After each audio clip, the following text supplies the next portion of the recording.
Good morning, everyone. Hope all of you are doing great. And now we welcome you all to our fifth Indirect Tax Colloquium organized by Will GST and Tax Connect. We are conducting webinars every month. So you to month. Further, I would like to introduce our speaker, Mr. Vivek Jalan. Mr. Vivek Jalan is a qualified chartered accountant, qualified LLB and LLM. He is a chairman of Ease of Doing Business Committee in Bengal Commerce. He is a regular speaker at various professional forums on various key areas, indirect and indirect taxes. Further, I request you all that during the session, if you have any queries, please write it in the chat box. All questions will be answered in the time of question and answer session. Further, request to mute yourself and keep your video off during the deliberation. Now, I would like to request Mr. Vivek Jalan to take the session forward. Over to you, Vivek, sir.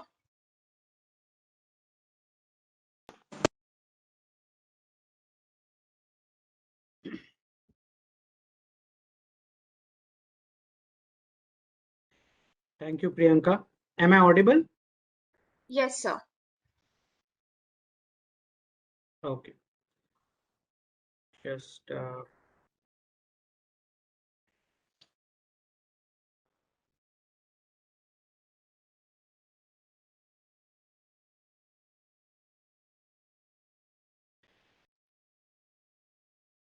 is the PPT visible, Priyanka?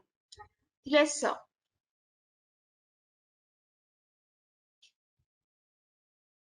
Yeah.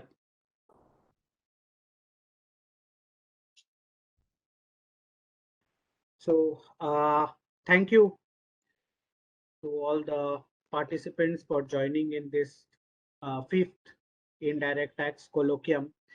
We hold this monthly on some day of the almost at the fag end of the month. But generally nowadays in indirect taxes, there are so many notifications and amendments and the council decisions are there in case there is a GST council meet. So it becomes then there are case laws, so many important judgments are there. It becomes a little difficult to cover everything uh, in of which has happened in 1 month in an hour or so. And the last 15-20 minutes we do keep for questions and answers, which is the most important part of the session. So possibly maybe going forward, we would have this every 3 weeks or so, so that the coverage can be wider. But nonetheless, whatever has happened in the last month or so, and sector wise, we would go and see the impact of whatever developments have happened. And most importantly, also we would go through what are the important amendments and the impact of the high court cases and other decisions which have happened for trade and industry. uh, and thereafter we would take all the questions. So please keep on typing your questions in the chat box and we would take all of them once the deliberations are completed. So, friends, to start with, only today I was seeing the Revenue Secretary has commented that, gone are the 1 lakh crore a month days, and now we will not settle in GST collections for less than 1.5 lakhs crores per month. Therefore, the target set by the Ministry of Finance has increased as far as GST collections are concerned to make up for the loss of the revenue in the pandemic. Direct tax collections have also gone up almost more than 70%. The economy is looking up, consumption is very, very high, and so is the government expectations. In fact, all revenue secretary and the ministry keeps on singing the tune that the DGGI, which is the investigation agency of the government of India, that is, and its active participation in the investigations, that is responsible partly for this increase in revenue.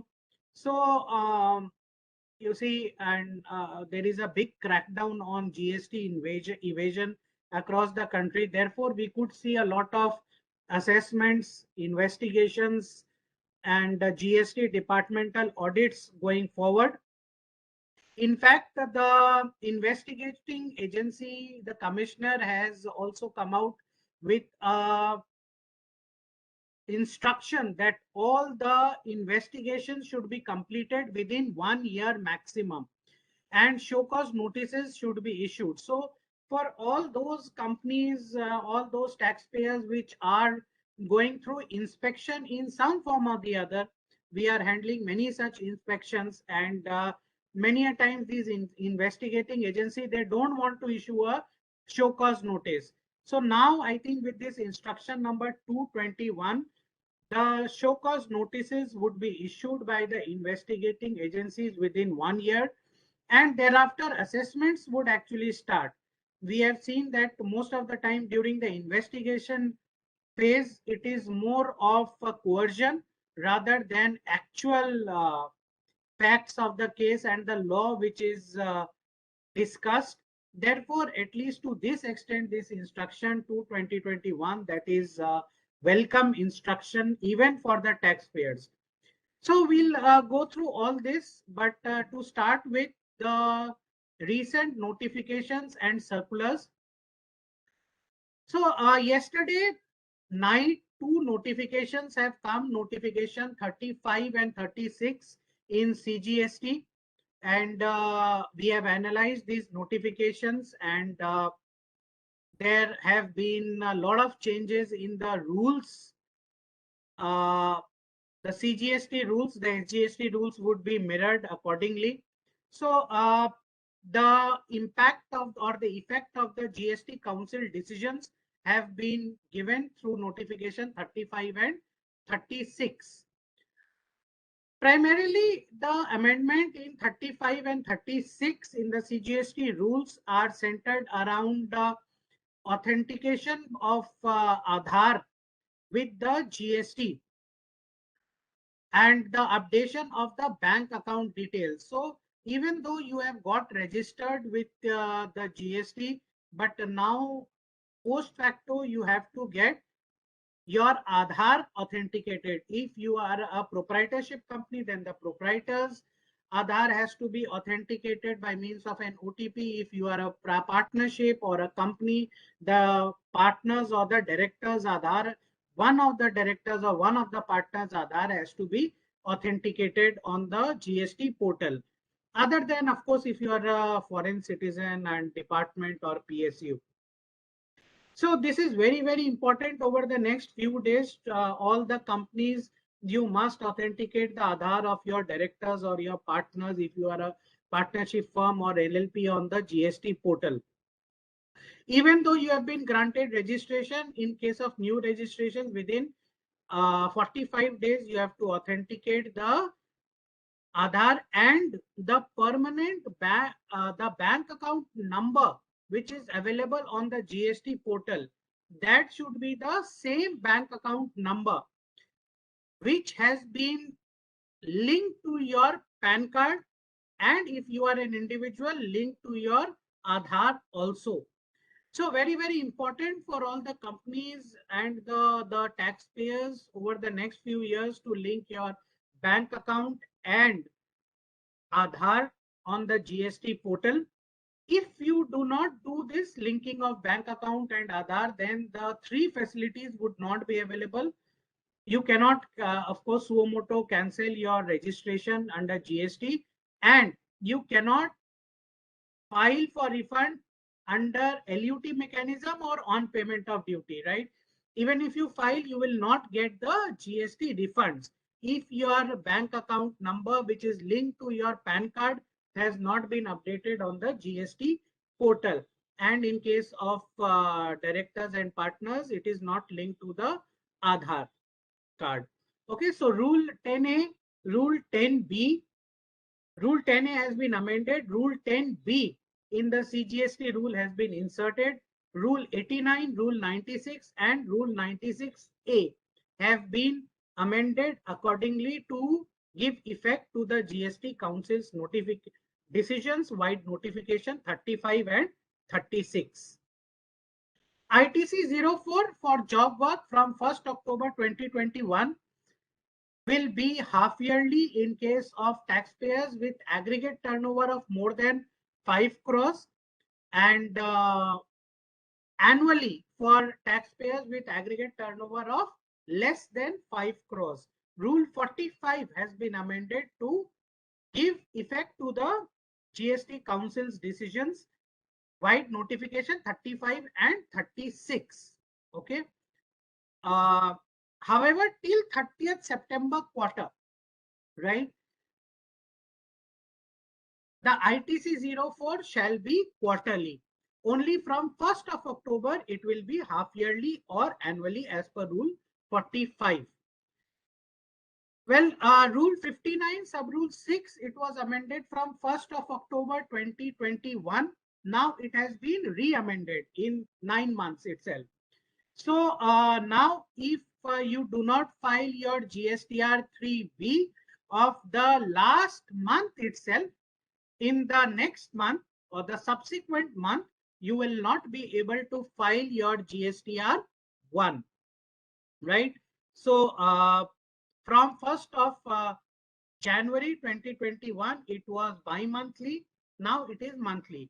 Last month's GSTR 3B not filed, you will not be able to file the GSTR 1 of the current month, right? And as I said, Rule 89, 96, 96B and A has been correspondingly amended for the linking of bank account and the Aadhaar number. Three important circulars which have come out. Very, very important circular 159 in case of intermediaries, which was always a big issue under GST. And especially for the BPO sector. In fact, the BPO sector has come out all in the social media, but I can tell you for the in case of intermediaries, it was a big problem in case of a lot of sectors. Let us understand the jurisprudence which has happened in case of intermediaries, in case of service tax as well as in GST.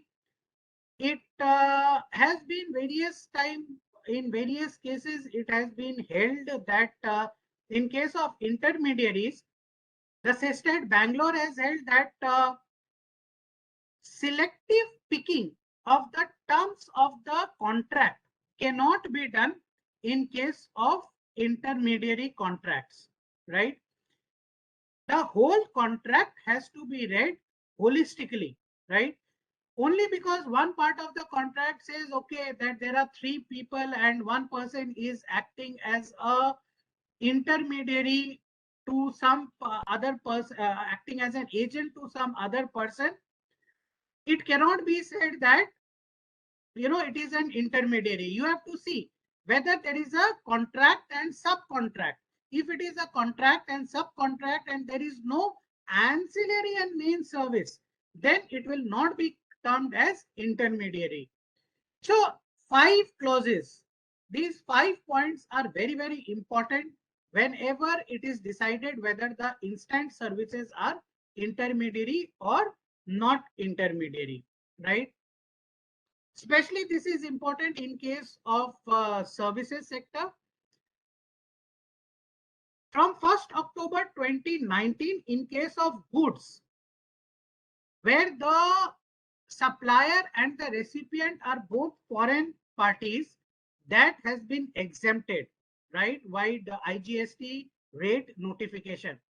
So from 1st of October 2019, in case you have the customer is say in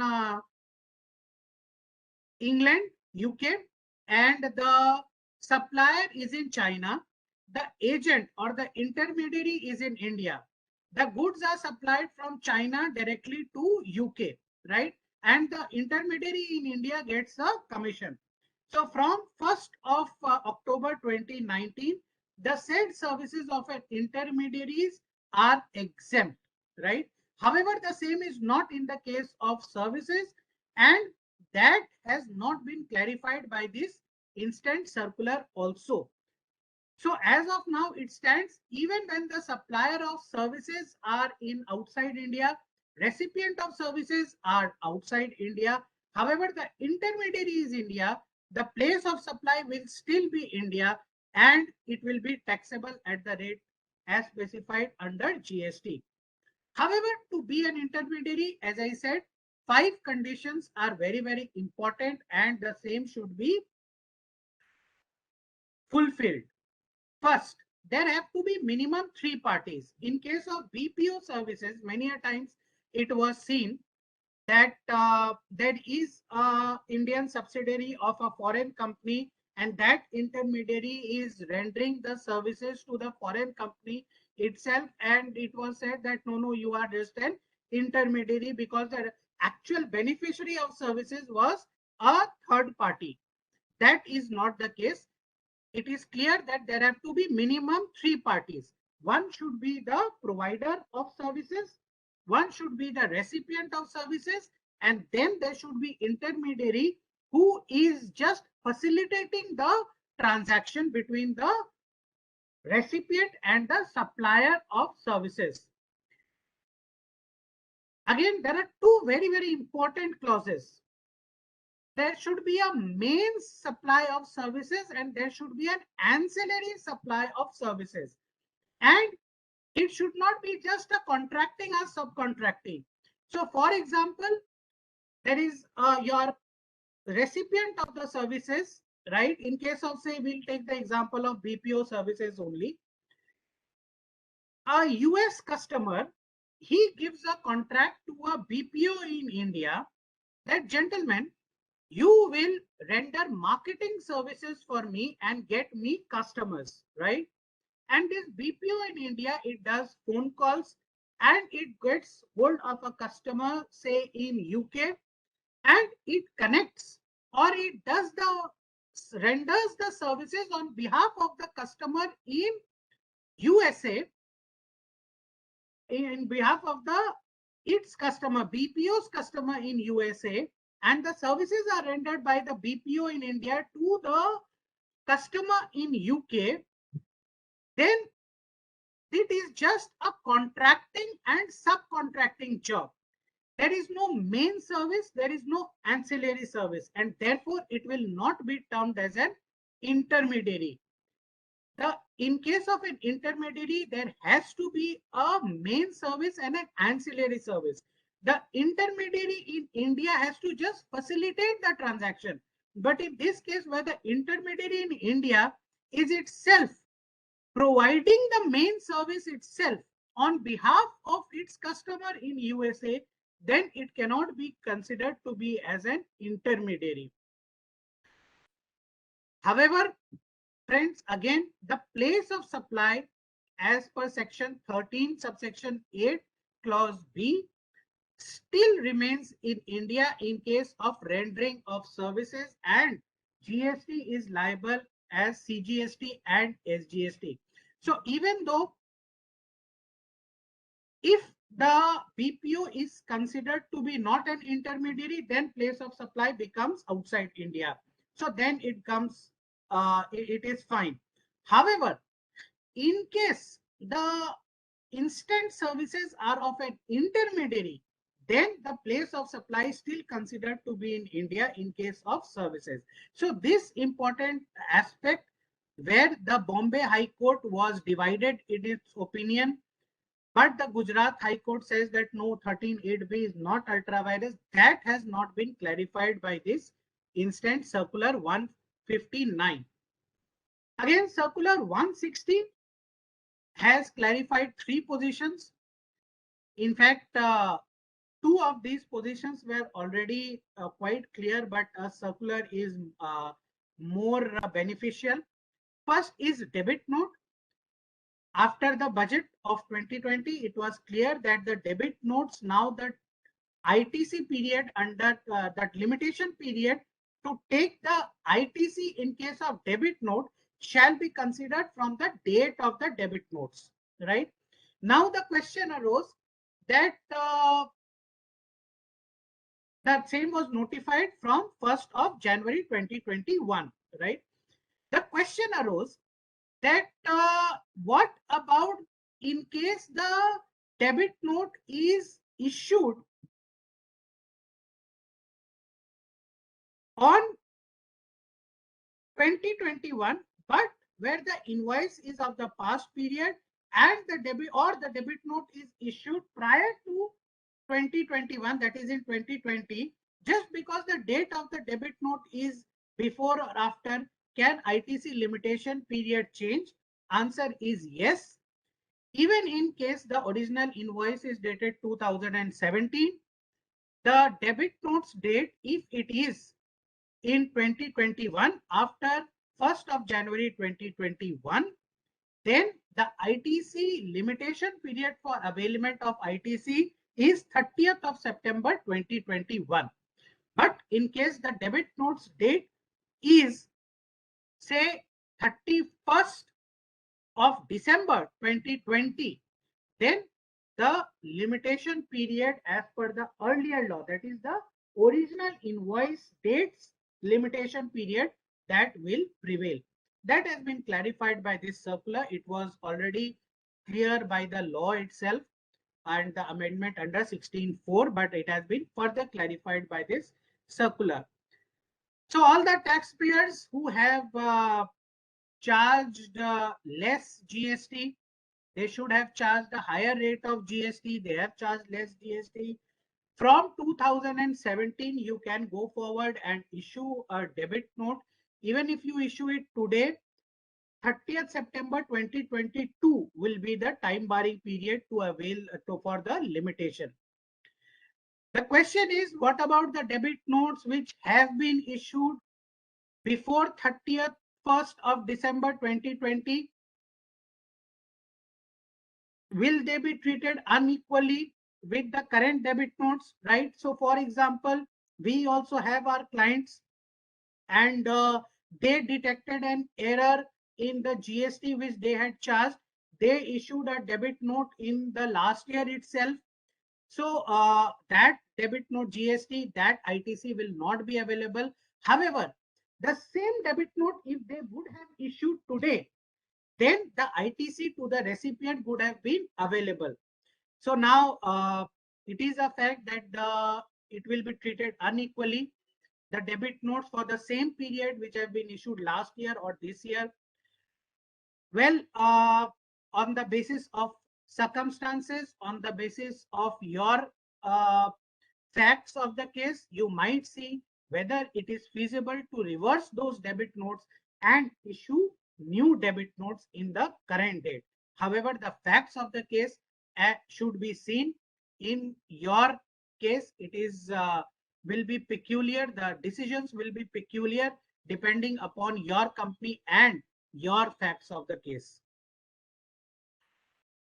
Well, again, this was very clear that if you are generating an e-invoice, then you need not give a hard copy to the transporter for movement.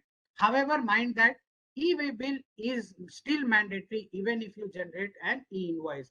Many of the trade associations and industry associations, after the e-invoice was started, they had a query that why do you need an e-way bill after e-invoice is there? Well, that is the law as of now.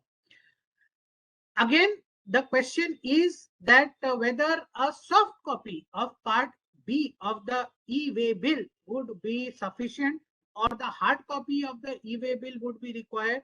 Well, it is our submission. We feel that the soft copy of the e-way bill would also should also suffice. Hard copy would not be required, although that has not been clarified as such in this circular. The field for it, this circular is mainly for the field formations, we suppose, who should desist from racking up, you see, frivolous litigation in these movement cases where they charge 200% penalty and unnecessarily the litigation goes long until the High Court disposes of the case. Well, so it has been clarified that in case of export duties applicable on particular goods, then refunds would be available in case the export duty is nil. So while it has been clarified, this has been clarified. However, a very important doctrine has been laid down by this circular. The doctrine is that if the rate of tax or duty is nil, then it will be taken that no duty or tax has been charged. I am repeating, in case the rate of duty or tax charged is nil, or the goods or services are exempt, then it will be considered that the goods or services are not liable to the duty or tax. It has been laid down by one of the advanced ruling authorities that nil is also a rate of tax. Well, they had drawn an analogy from zero, that zero is rate of tax, so nil rate of tax is also a rate. Well, if nil rate is also a rate, then why is it required to reverse the proportionate ITC? Right. So you cannot play hot and cold at the same time. In this circular, it has been clarified, and I would say a doctrine which can be used in other places has been laid down, that nil rate of tax or duty is not a rate of tax or duty, and it would be considered that the goods or services where nil rate of tax or duty is charged is not liable to the duty or tax. Right? Circular 161. Again, it clarifies a point which was very clear during service tax regime. However, again, the one of the advanced ruling authorities had held that no, this CESTAT judgment is in the prior erstwhile regime, and therefore it will not be applicable to GST. In case of export of services under 2 subsection 6, 5 points are required to qualify for a service to be considered as export of service. The recipient should be outside India, the provider of the service should be in India, place of supply should be outside India, money should be received in foreign exchange, convertible foreign exchange, or as allowed by RBI. And the last point, the recipient and provider should not be mere establishments, right? The question is, what are mere establishments? There are primarily three ways by which a foreign company can do business in India. Either it can create a branch office or a licensing office, or it can create a subsidiary. The question was, in case there is a subsidiary of a foreign company which is formed in India, right? Or an Indian company has a foreign subsidiary company, then would they be considered mere establishment, and the services provided by the Indian company to the foreign company, would it disqualify from being termed as an export of service? This was answered in the negative in this circular, and rightly so, that in case there is a holding and subsidiary relationship, then they are distinct persons under GST, and a service which is supplied by an Indian company to a foreign company, even if they are holding subsidiary companies, then they would still be considered as export of service if the other four conditions are satisfied, right? So this has been clarified. However, precautions for trade and industry is you have to draft your contracts nicely. Please note that this is just a clarification on one of the clauses. However, there are other four clauses, and the most important clause to determine whether a service is export or not an export is the place of supply. Whenever we are talking to clients, whenever we are, holding team meetings in our office also with our colleagues, we always say, gentlemen, in case of provision of services, always be very, very careful about place of supply, right? The same contract, if it is ill drafted, then the place of supply can be considered to be in India. For example, if there is a service of marketing which is rendered by one company to the other, by Indian to foreign company, then the place of supply would be in India if the activity is done in India. However, it is a general marketing services, then the place of supply would be outside India. Well, many a times it is seen that contracts are badly drafted and you fall into the trap of this intermediary services again, or you fall into the trap of place of supply being in India and therefore the service not being qualified as export of service. Therefore, we always recommend that in case of provision of service, the contract should be rightly drafted as per the facts and circumstances of the case to avoid unnecessarily a litigation going forward. Friends, as I said, that there are lots of things to be discussed. A lot of amendments and has happened in the last 1 month or so. And today the time may not be sufficient, but we would take on the important decisions of the GST Council. This PPT will be shared with all of you. And in case of any issues, please do ask your queries in the chat box, which we will reply. So, in this GST Council meeting for electronic industry, again, there was a decision which was taken. A notification is awaited.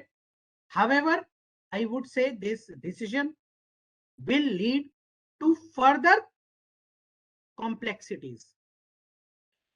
Friends, the decision is in case of electronics industries that the UPS will be taxable at 18% if it is a composite supply of the UPS device. However, if the battery of the UPS that will be sold separately, right, other than of course lithium ion batteries, that will be clarified, notified by notification. If the battery is supplied separately, then the rate of tax applicable to the battery would be 28% and not 18%. It will lead to two problems. First is in case of suppliers of UPS. Now, many a times the UPS billing is done not as a UPS. There is a part billing for, different line items are there for the UPS, and the billing of the UPS is done line item wise, where battery is one of the line items. Friends, now again the problem is that, or what in you have to be careful in the billing. In case you use the HSN code of the battery, then it will be 28%. If the HSN code is of the UPS, then the rate of tax will be 18%. Now, the question is, even if you use the HSN of UPS when you're supplying the battery, but you use a separate line item for the battery, the department might litigate that the HSN is wrong and the rate of tax should be 28%. Right? Another issue is for the assemblers of the UPS, the ITC for the batteries would be available to them at 28% and their output supply would be 18%, thus leading to inverted duty structure in the electronics industry. So important change for the electronics industries and the suppliers of UPS, they should be careful, and they should change their ERPs carefully, and a training is required for the person who are doing the billing so as to avoid future litigation. Very, very important for alcohol industry. This GST Council meeting has again clarified certain items, or the decided on certain items, I would say, with a revenue centric bent of mind. Now, spent grain in case of alcohol industry, those of you who are from the alcohol industry or linked to the alcohol industry, you would understand that the DGGI has been investigating this case from July 2020, and now the DGGI would be finalizing the show cause notices. Spent grain. So what you do in the alcohol industry is, from the grain, the maize, barley, etc., when you crush the disintegrated grain in a form, then the alcohol is comes out, and the grain which is left behind, the crushed grain, that is called spent grain, which is used as an animal feed. The question is whether it is an alcohol waste or it is an animal feed, because the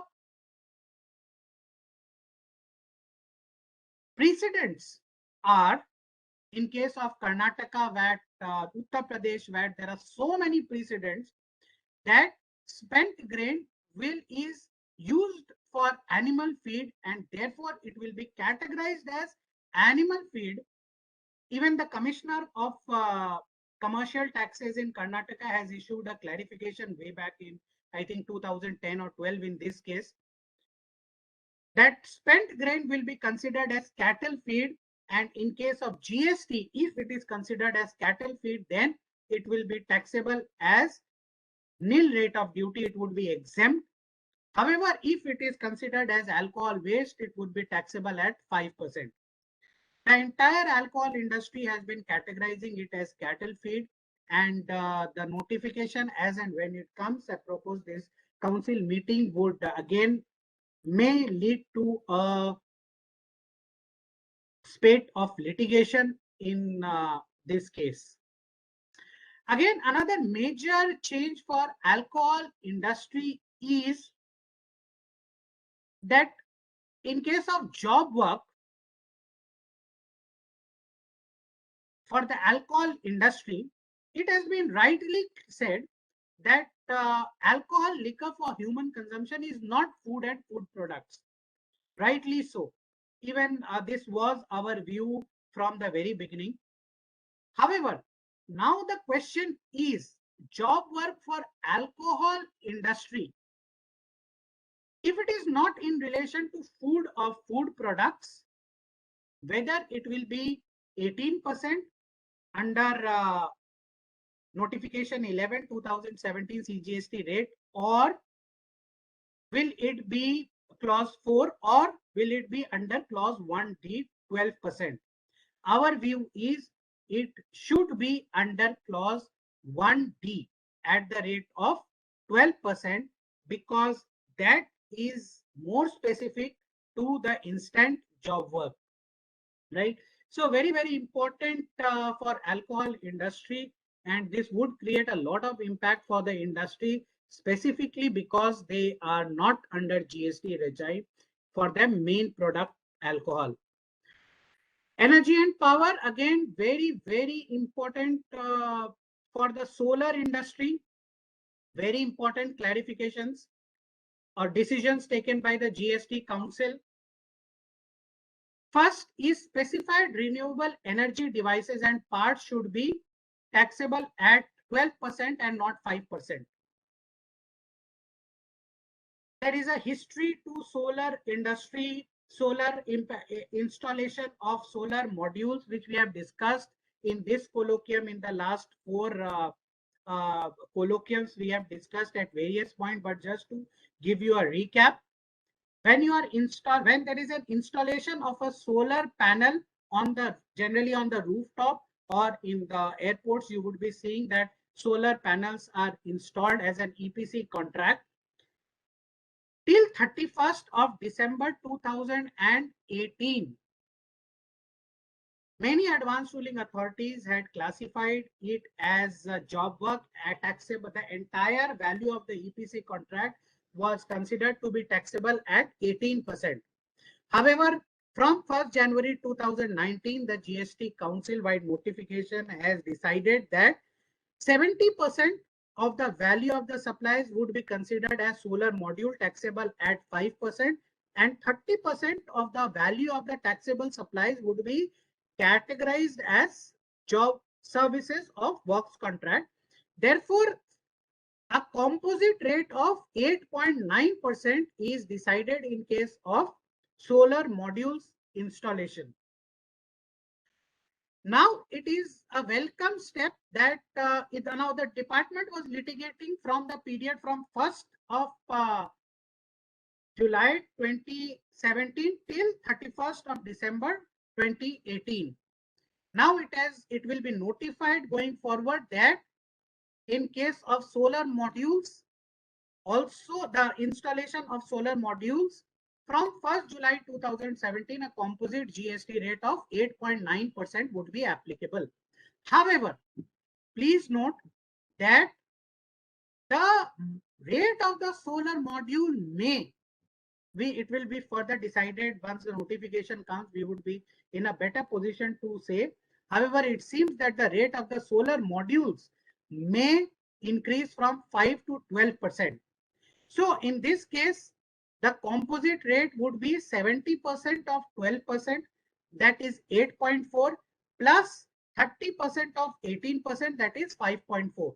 So 8.4 plus 5.4, 13.8%. So from 8.9, it might go up to 13.8%. Again, a major impact to the solar industry, which may go, I would say, against the government's intention of giving a boost to this industry.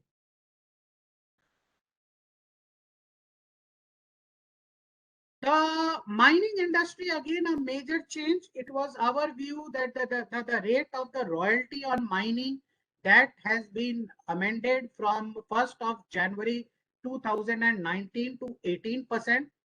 Before 1st of January 2019, the rate of royalty in case of mining was to be considered as the rate of the product itself. So if the mined product was taxable at 5%, the royalty would be taxable at 5% itself.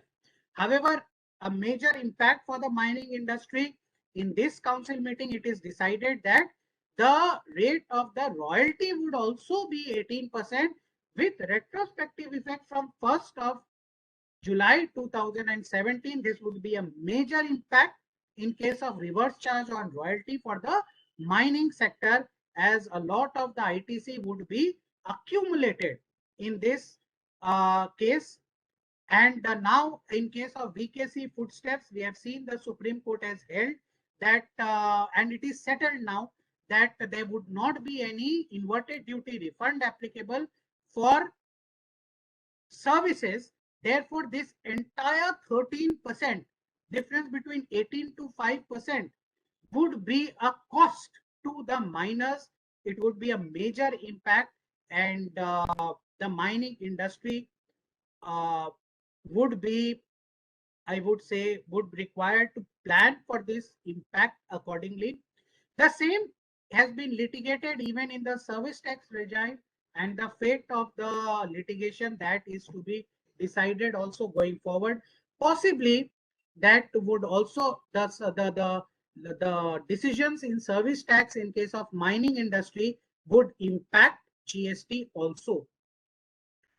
Inverted duty structure in case of iron ore, textiles and footwear. In case of textiles and footwear, from 1st of January 2022, the inverted duty structure is sought to be taken care of by actually increasing the rate of the final product. The manufacturers may be happy, but the traders may not be that happy because it would lead to a blockage of working capital for 3 to 6 months. Why? Because today the traders are purchasing the goods at 5%, selling it at say 12% or 18%, right? And so the working capital to the extent of purchase is blocked only to the extent of 5%. However, when the rate is increased, then the working capital to the extent of 12 or 18% would be blocked for another 3 to 6 months till the output tax is generated. Similar is the case in case of ores and concentrators of metal, where the rate of GST to take care of the inverted duty structure would be increased from 5 to 18%, right? So again, a 13% additional blockage for the, you see, the manufacturers, the mill owners. The miners, of course, would be happy because for them, their inverted duty problem would be taken care of. In case of construction industry, brick kilns industry that was always under inspection, investigation. It was seen many a times that many of the suppliers in the big of bricks in the big kiln industry, they did not even take registration under GST. Massive search and seizures have happened in some of the southern states, and the industry was under tremendous pressure over the last 1.5 years. Now, choice has been given to the industry that the big kiln industry suppliers, the brick suppliers, can go for a composition scheme and pay at 6% flat without ITC, with, of course, a threshold of 20 lakh rupees. And from 1st of April 22, however, till 31st of March 2022, they would have to pay the GST at the appropriate rate, and from 1st of April 22, the rate of GST on the bricks would be 12%. Automobile and transportation industry, retrofitment kits for vehicles used by disabled persons, right? So again, that gives problem to the billing. If the retrofitment kits are supplied separately, then only it would be 5%. Otherwise, if it is a composite supply of the vehicle itself, it would be 28 plus compensation cess. So billing is very, very important after this amendment for retrofitment kits for disabled person. Again, it is a corollary. Only if it is for disabled person. So the retro kit, there have to be 2 line items in your ERP. One is for retro kit for others, and the other would be retro kit for disabled persons. Same HSN code, but 2 different line items possibly. Again, the validity of GST exemption for transport of goods by vessel and air from India to outside India, that has been extended till 30th September 22. It has been being extended from the day GST has come. Every year they extend it for 1 more year. In fact, we have advised the ministry that amendment in the law be made in this case. Right. So certain other important amendments for the transportation industry, food related and related industry. An important amendment is the fortified rice kernels for scheme like ICDS. Their rate of duty has been decreased from 18 to 5%. Food in case of fortified rice, possibly because of the scheme of distribution of rice to the, as per the Prime Minister's scheme of distribution of rice to the underprivileged society. Well, there are further some other amendments which are made for the food and related industry, which you can go through at your own pace. Certain important amendments for the pharma industry. You see, now this Social media is very, very important. I think many of us would have seen Farah Khan and the legend Shri Amitabh Bachchan collect money for a kid on social media who was required to be given an injection of 16 crore of rupees. Now the GST rate for that injection was 18%, that or 12%, that has been reduced to, you see, nil, to give relief. So a 16 crore injection now, at least for this GST bit, it would cost say 14.5 crores only for this GST. However, it is to be seen that the rate of these injections, which are life-saving injections for the kids, that rate should be highly subsidized by the government itself to save the future generation of this country. Uh, all laboratory agents, now this is a clarification, I would say, all laboratory agents and other goods falling under 3822. Now this was disputed after this advance ruling by the Rajasthan Advanced Ruling Authority. They said, no, only the laboratory agents for diagnostic purposes would be lower rated, and otherwise everything would be high rated. Now it is clarified, 3822, all laboratory agents would be lower rated, tax at 12%. Biodiesel to oil manufacturing companies, supply of biodiesel, that has been reduced, rate has been reduced from 12% to 5%. Railway passed locomotives and other goods in chapter 86, that has been, the rate has been further increased from 12 to 18%, possibly to take care of the inverted duty structure in this case. Stationery items, packaging industry, by and large, whatever items are made of paper, pens, etc., all rates have been increased from 12 to 18, right? So it is flat. Pens, cards, catalogs, printed material, cartons, boxes, packing containers of paper, waste and scrap, and polyurethanes of and other plastic, everything will be classified and taxed at 18%, right? In case of you see, all paper and paper board containers, now it is further, it will be clarified that it will be 18%. So stationery industry, packaging industry, I would say they are not so happy. Many of the associations have also kind of represented before the ministry that this is not in the best interest, especially in this pandemic situation where you see the industry itself is under tremendous stress. Export and imports for Bangladesh hearts. Now the refunds was becoming a big problem for those goods supplied at Indo-Bangladesh hearts. Now it will be considered as nil rated, not zero rated, mind that. Supply of Minta Hall, yeah, well, you can go through these.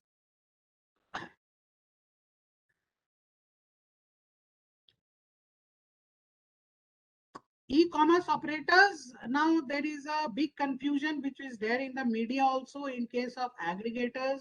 All motor vehicles, auto rickshaws, buses, etc., along with Uber, Ola, all of this was there.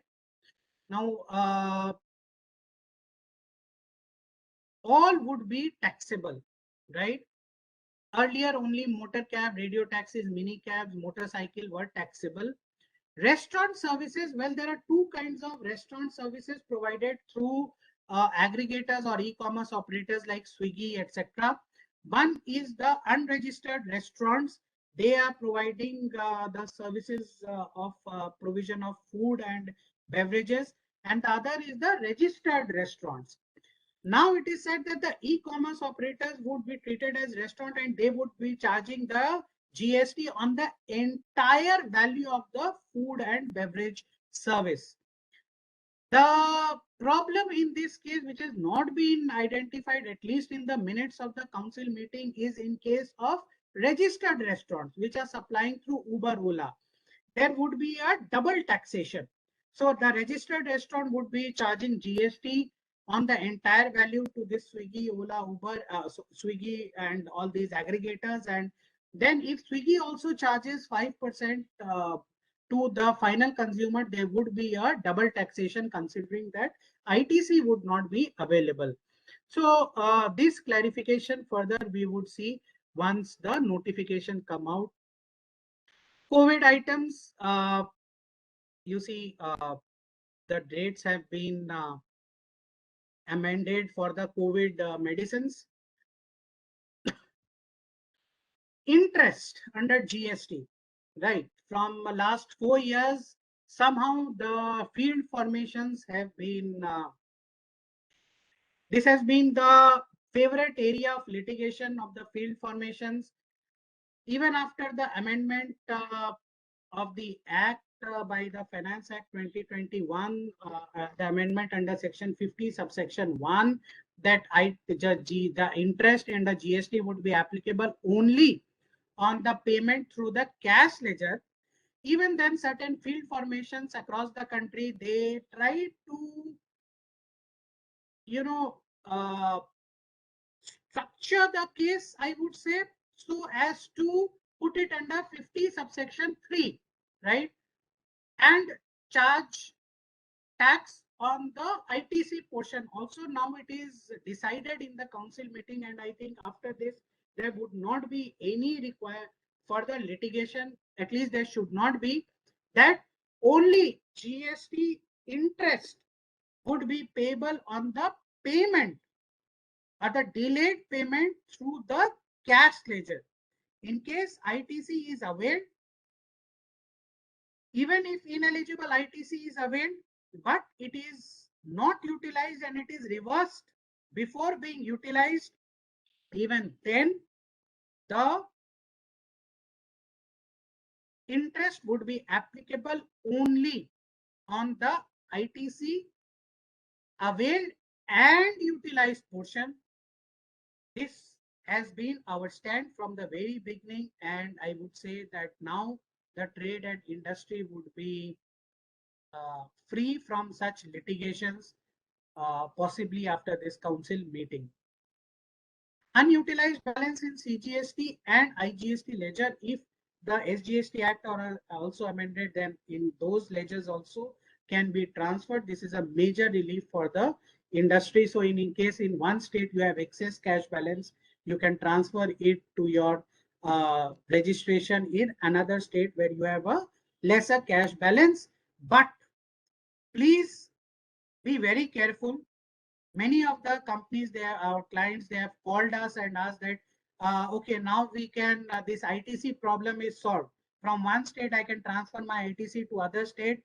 Gentlemen and ladies, please note, this amendment is only for cash balance, not for ITC balance, right? Therefore, ITC, if it is accumulated in some other state, right? And in one state you have to pay through cash, that ITC can still not be transferred to another state, right? Well, a very, very important decision, and we would see an amendment in Rule 69, possibly all the issue of whether GSTR 2B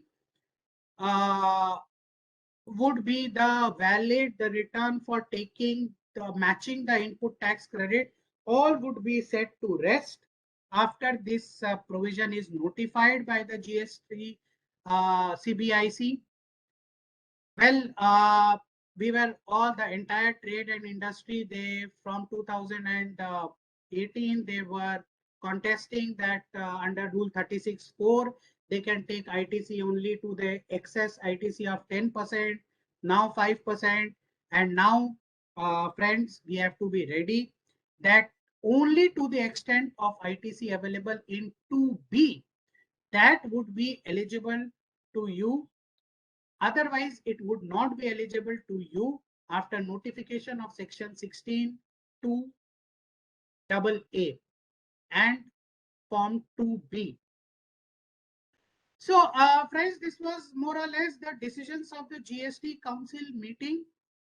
We would go through a few critical issues in ITC. before we take up the questions, right? And maybe one or two more critical issues before we take up these questions. Well, few things which we have to be very, very careful. As we have said that now the GST law is shaping up, and the litigations, I would say, they have just started. The department audit have just started. Assessments have just started. And therefore, it is very important that trade and industry takes all the precautions to be ready for departmental assessments and audits. We have identified five issues under ITC where one has to be uh, ready with and do its homework so that we do not fall under litigation. First is e-way bill reconciliation. In case your contract with the supplier is ex-factory, be careful to generate an e-way bill from the supplier's premises to your factory gate or your premises, because generation of e-way bill would be your liability.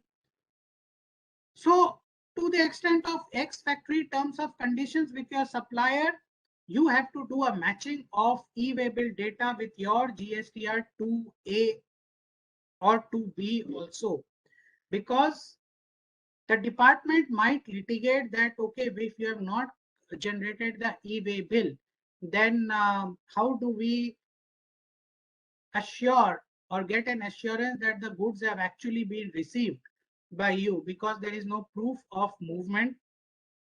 So reconciliation of e-way bill with 2A is very, very important, where the terms of conditions are ex factory with your supplier.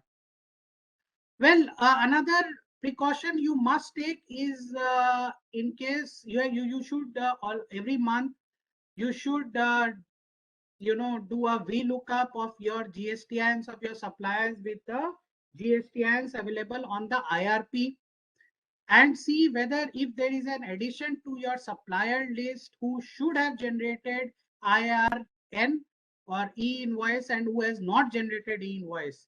Mind that if your supplier is liable to generate e-invoice and it has not generated e-invoice, then ITC would not be eligible for you, right? The ITC would be ineligible for you, as the invoice under Rule 48(4) would not be a valid tax invoice. Now, again, the question is, many a times we come across a case where reverse charge has been paid mistakenly on certain supplies, right? And the question before the department and the taxpayers is that if the reverse charge has been paid mistakenly, is the ITC ineligible on the payment of reverse charge? Well, our submission in this case, there are case laws to defend it, is that it would be available.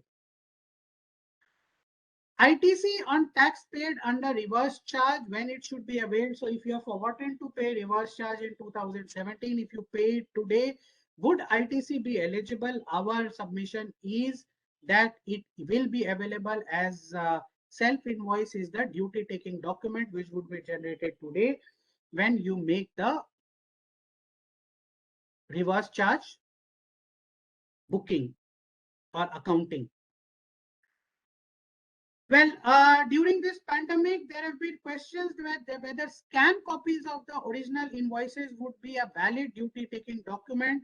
Friend, we have reiterated to various large organizations, please do not do this mistake.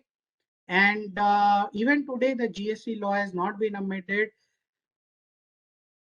Valid invoice is required. So if you get an e-invoice, then a soft copy is okay. If your supplier's invoice is digitally signed, soft copy is fine. But if your supplier's invoice is signed in ink, do keep the original hard copies. We have faced this during the transitional audit in the state of Telangana, and you never know, the field formations might come up with this issue. After 2 years, when assessment happens, well, I would say nobody would remember that there was a pandemic in 2020, 2021, and there would be no honeymoon period as far as assessments are concerned for this pandemic period. Well, CSR activities. There is an advanced ruling which has created a big confusion, and many of the advanced rulings, as we all know, that many a times they are more, revenue oriented. This ruling seems one such ruling.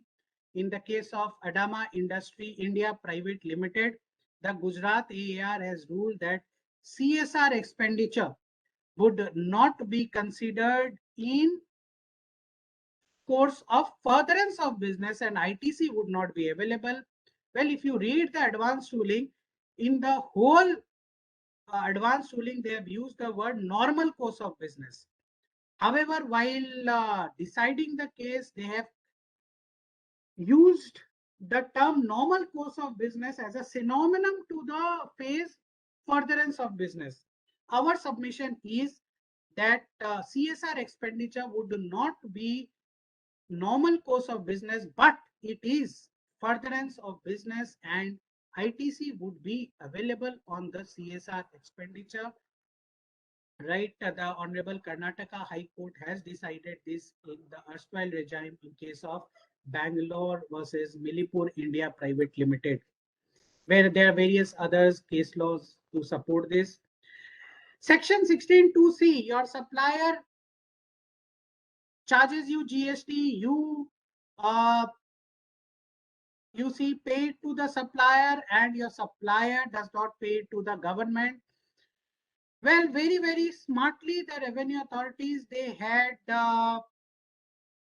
filed an SLP for 2 writ petitions out of 34 in the country, and that challenged 2 writ petitions in the Honorable Supreme Court. However, the Honorable Apex Court was happy to decide that when other cases, similar cases are not bunched up, then the same would be sent back to the high courts, and the apex court has ruled that they would like to also have the wisdom of the high courts in this case before and in case they have to decide the case, with a instruction to the high courts that the matters under 16(2)(c) should be settled within the next 2 months. So, friends, very soon we might have a decision, at least in the High Court stage, and for 16(2)(c) matters. Well, many a times taxpayers, I would say, take a step that in case of 16(2)(c) matters where the department has disallowed you ITC, where your supplier has not paid the tax to the government, the taxpayers take up this matter in the ordinary course of appeal. However, it is our submission that writ remedy is the best remedy in this case, right? And rather than going to the normal appellate route, it is better at the post the order state in the one goes to the Honorable High Court, because it is in pure contravention to the uh, and the wires of the section 16(2)(c) has already been challenged, and therefore the writ petition, if it is filed in your state, you can just join those writ petitions. If it is not filed, then you can always file a writ petition, a fresh writ petition in your jurisdictional high court. That would be a better remedy in this case, we would say. No blocking of ITC for more than 1 year, right, under Rule 86A. Well, in service tax case, the SESTAT Chennai has decided that even in case, just now for one of our clients, we are handling a service tax audit, and it is seen that there are certain disclosures in the invoices of service tax which are missing. Will that amount to denial of SENVAT credit? Answer is no. If the SENVAT credit is otherwise available just because there is a defect in the underlying document, which is procedural in nature, the SENVAT credit would not be denied to you. The same I would say judgment would be applicable to the GST regime. Reversal of ITC for goods destroyed. So in case of bakeries, if expired goods are returned to you, in the same case like pharma companies, ITC needs to be reversed in those cases. Well, one of the pharma companies which they questioned us that ITC, yes sir, if you I have to reverse that, but if the supplier is charging me GST, still I have to reverse. Well, that was a peculiar case. There cannot be double payment. If your supplier, if your customer is charging you GST on the expired items, then there is no question of reversal, because that payment of GST, if you are not taking ITC on that, that would itself tantamount to reversal. Again, I would say revenue centric judgment in case of West Bengal Advanced Ruling Authority, in case of Eastern Coalfield Limited. Well, the matter of the case was, I would say all of the companies, all the taxpayers would face this. You have paid the GST to your supplier has paid the GST to the government after the time barring period, right? So for example, say your supplier bills you on 31st of March 2021. You pay him on 1st of April 2021 with GST. The supplier does not pay the GST to the government. The supplier pays it to the government on, say, November 2021. That is after the time barring period of 30th September 2021. Can you as a recipient avail the input tax credit? In the case of Eastern Coalfield Limited, the West Bengal Advanced Ruling Authority has decided against the taxpayer. However, our submission is that the ITC in such cases should be available. Well, again, a peculiar case of ITC. In the case of PricewaterhouseCoopers, and since many of our friends are in this company, we know that they have guest houses in various cities where employees are sent for maybe few months also to do the work of certain clients. Well, it was considered and it was taken by the authorities that these are for personal benefit of the employees, and SENVAT would not be available in case of various rent, etc. for the guest houses. The Honorable Sestat of Chandigarh has decided in favor of the taxpayer and has decided held that in case any of evidence to the contrary available with the department, it cannot be said that such guest houses are used for the personal benefit of the employees. The analogy of the same case would be available in GST also, would be our submission. So friends, these are the few of the very important amendments, changes in the last 1 month or so. There are various other amendments, changes in case of GST refund, customs, DGFT, etc. Right, which we would have discussed, but due to this time constraint, well, this presentation would be shared to you, and we would now talk. We would take the questions in the chat box.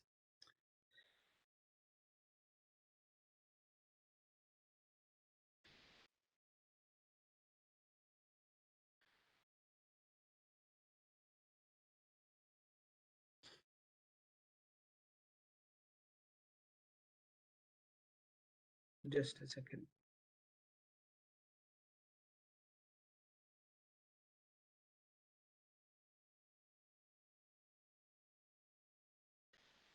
Okay, Mr. Vikas says service tax paid under RCM after 1st of July 2017. If the same would have been earlier, SENVAT credit of the tax so paid would have been available. So it was really not meant to be a cost for us.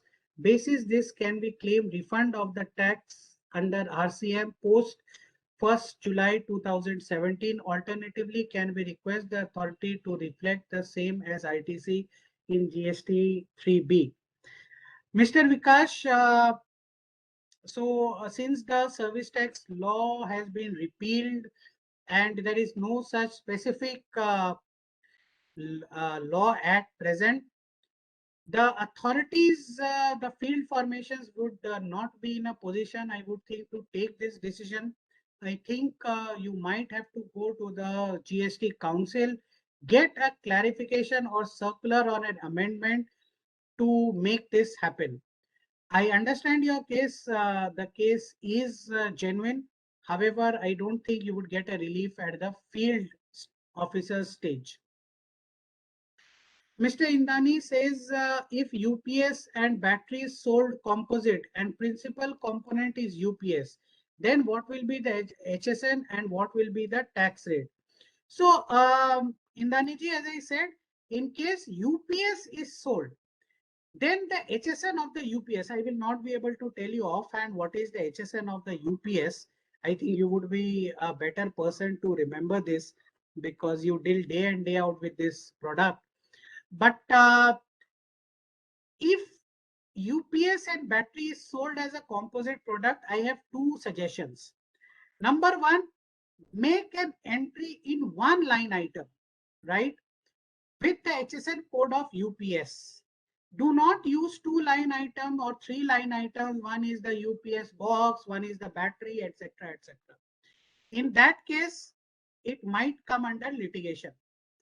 Next, even if you do this, or if the business does not allow you to use one HSN or of the UPS, the HSN of the UPS, if that is used, and if it is genuinely a composite supply, then the tax rate of the UPS, that is 18%, should be used. However, if the sale of battery is a separate supply, so even if you sell it to the same recipient in the same invoice, but if it is not for the instant UPS, if it is for some other UPS, then the battery would be taxable at 28% and the HSN of the battery should be used. Mr. Daga says, I am providing software subscription to a company in Mumbai, but order is from holding company in Singapore and money will be received in INR from Mumbai. Whether the same clarifies for export of services if money will be paid by the Singapore holding company who has ordered for subscription. Okay, so Mr. Daga, let us understand. You are a software subscription provider. You have a website where somebody subscribes to your website. So you are the service provider located in India. The person who is paying you, that is the software company outside India, the foreign company, he is the service recipient as he is the seller, the recipient of the service. However, the beneficiary is his Indian subsidiary or its Indian counterpart. The amount has been received by you in convertible foreign exchange, I would assume. And you and that foreign company, you are not mere establishments. Now the question is place of supply. The place of supply in case of provision of subscription services which are supplied online is under section 13, the place of the recipient of service, that is the foreign location. Therefore, prima facie, without going into the details, we would be better be able to tell you if we see the contract, etc. But prima facie, all the conditions under 2 subsection 6 of IGST Act for Export of Services seem to be complied with, and the refund should be eligible to you, right, under GST. So yes, to answer your question, it would be considered to be export of services. Mr. Deep Chakrabarti, please provide the PDF. So yes, the presentation would be mailed to all the participants. So Ashwin Tanna says, I joined very late to the WebEx. Request you to provide me with the recording to my mail ID, please. So this recording of this webinar would be available on our YouTube channel, right? And the link of the YouTube channel would be sent to all the participants along with the presentation. You can view it afterwards.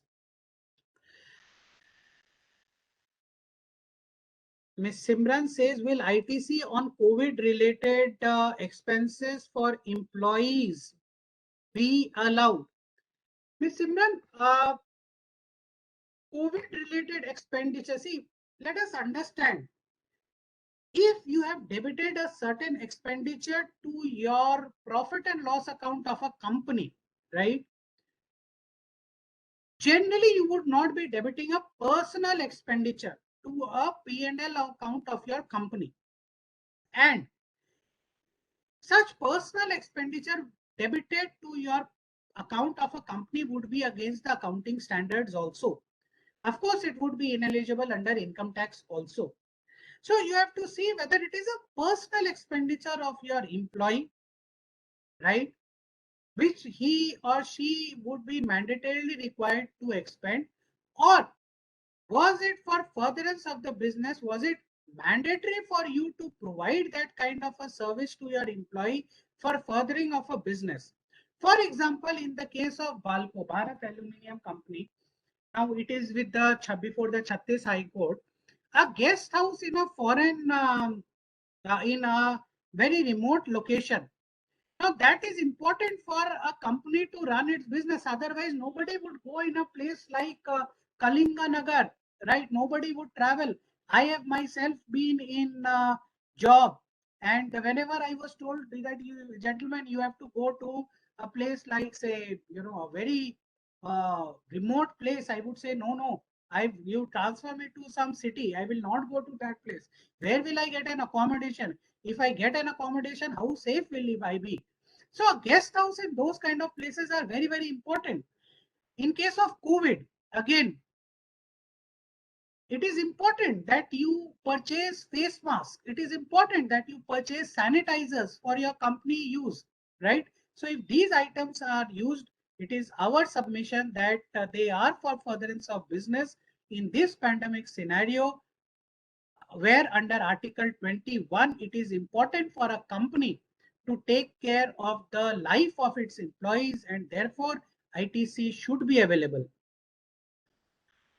Mr. Rahul Patil says, sir, when the provision of Section 50 specify valuation of supply, domestic and export, then why refund sanctioning authority considering custom valuation as per Section 14 of Customs Act while sanctioning refund, FOB or CIF? Further, officer is considering total adjustment turnover as per RFD 1 instead of considering revised export value plus domestic for computation of refund. Mr. Patel, I agree completely with your point, and I would say that this requires representation before the Ministry of Finance. And I have myself argued this case, but before the appellate authorities, they have agreed with our view that as per the GST law, it is not feasible to go as per Section 14 of the Customs Act. However, they say that there is an internal circular which mandates them to go with the FOB value, the FOB value, right? Well, till now, we have not got a client who would, require our Chamber of Commerce to represent before the ministry in this case and get a clarification, or to take it up before the high courts in the country. But I feel that yes, this is a very, very valid ground, as there is no law under GST to consider a FOB value under customs for the purpose of GST refunds. Okay. So Mr. Selvan says, please throw some light on restriction of GST refund. Circular on FOB should not be more than 1.5 times the goods sold domestically. Intention of this Item varies with design and content. How could this practically work? Could open up litigations. Yes, Mr. Selvan, we have deliberated this extensively with the revenue authorities, with across the country in various states. I would tell you most of the states, they are very clear that this rule 89 for capital C, that has been, I would say, not nicely worded. The This 1.5 times of the domestic supply should be worded as rate of the goods. The rate of the goods for export should not be 1.5 more than 1.5 times the rate of the same or similar goods in the domestic market, right? However, no, if the supply value, total supply value is to be taken, then it would be unworkable provision, because say if in case of 100% exporter, no, this is never workable, then there would never be a GST refund which would be sanctioned. But yes, if certain field formation take this kind of a view, it has to be contested. This is not the intention of the statute at all. Mr. Suraj says in view of the Supreme Court judgment in the case of VKC Footsteps, any refund of input service already sanctioned by the department has to be paid back. Once it is paid back, isn't the department liable for credit of the amount paid back to the electronic credit ledger? What if the department does not credit back the interest? What are the options available to the taxpayer? A lot of cases are seen where there is inordinate delay in crediting back the amount. Well, Mr. Suraj, well, BKC Footsteps is now very, very clear. We have discussed this also. 2, 3 things, right? I would like to clarify in this case. Number one, before June 2018, that is before the amendment to Rule 89, if any refund has been sanctioned for input services as far as inverted duty structure is concerned, it is our view that the same would not be refundable to the government authorities, because it is very clear that the date of the notification is the actual date when it should be implemented, and it is not prospective unless specifically mentioned.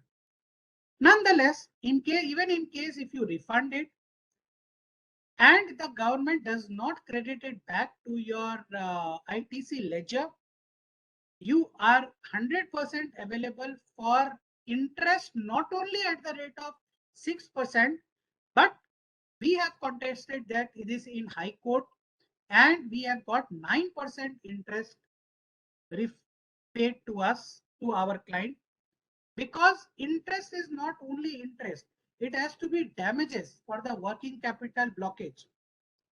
Another way which I feel that the department might litigate is to take it through 3B after adequate intimation to the department. But yes, this is prone to litigation if you go for such a case.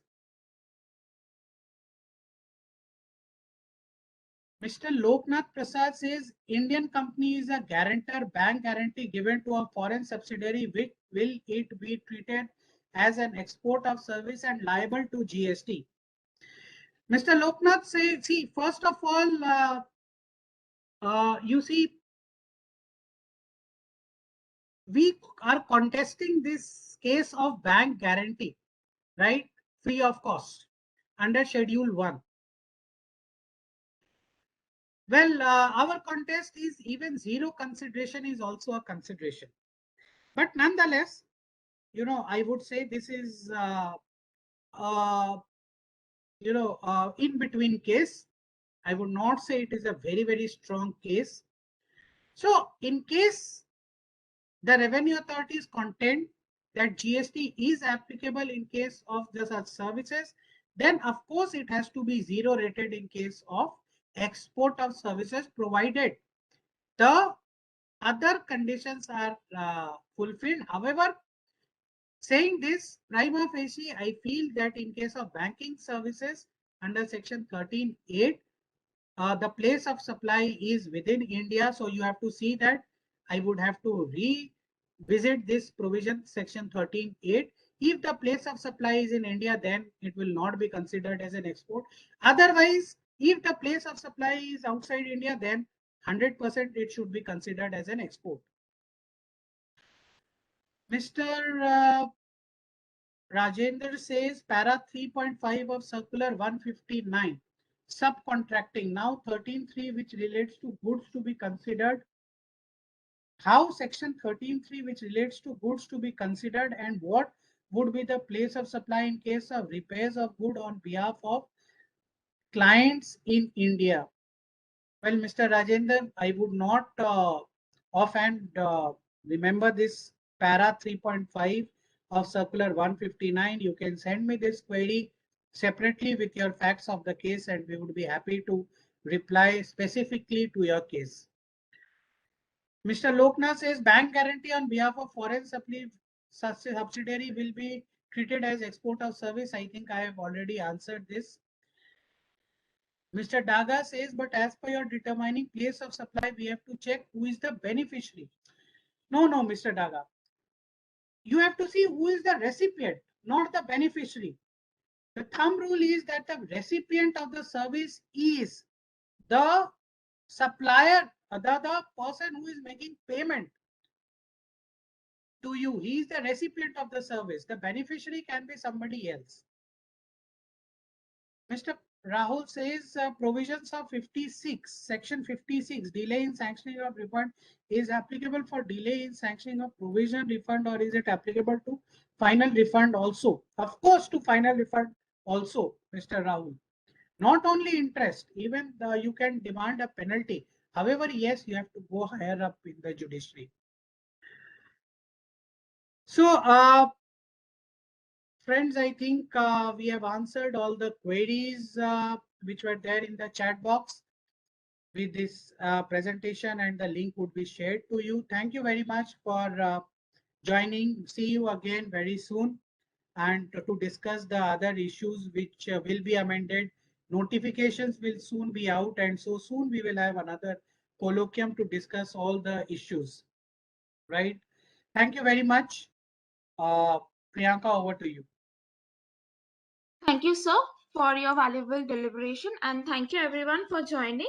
We will be sharing the PPT along with the video link. Thank you.